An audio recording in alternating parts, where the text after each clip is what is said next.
ఫాల్గుణ అమావాస్య రోజు తప్పకుండా చేయవలసినటువంటి మరొక అద్భుతమైన దానం వస్త్రదానం.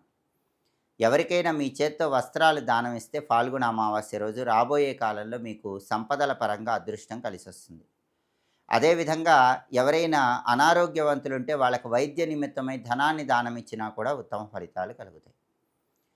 అరటి చెట్టు దగ్గర దీపం పెడితే కూడా ఫాల్గుణ అమావాస్య రోజు అద్భుత ఫలితాలు కలుగుతాయి. జాతకంలో కుజదోషాల వల్ల గానీ, ఇతర దోషాల వల్ల గానీ, వివాహ దాంపత్య సమస్యలు ఉన్నవాళ్ళు ఫాల్గుణ అమావాస్య రోజు అరటి చెట్టు దగ్గర దీపం పెట్టి అరటి చెట్టుకు ప్రదక్షిణలు చేయండి. అత్యుత్తమమైన ఫలితాలు కలుగుతాయి. దాంతో పాటు ఖచ్చితంగా రావి చెట్టు దగ్గర పితృదీపం పెట్టండి.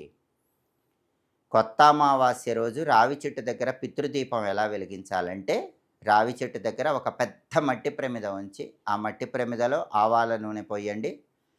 12 జ్యోతులు విడిగా వెలిగేలాగా దీపాన్ని వెలిగించండి. దీన్ని పితృదీపం అంటారు.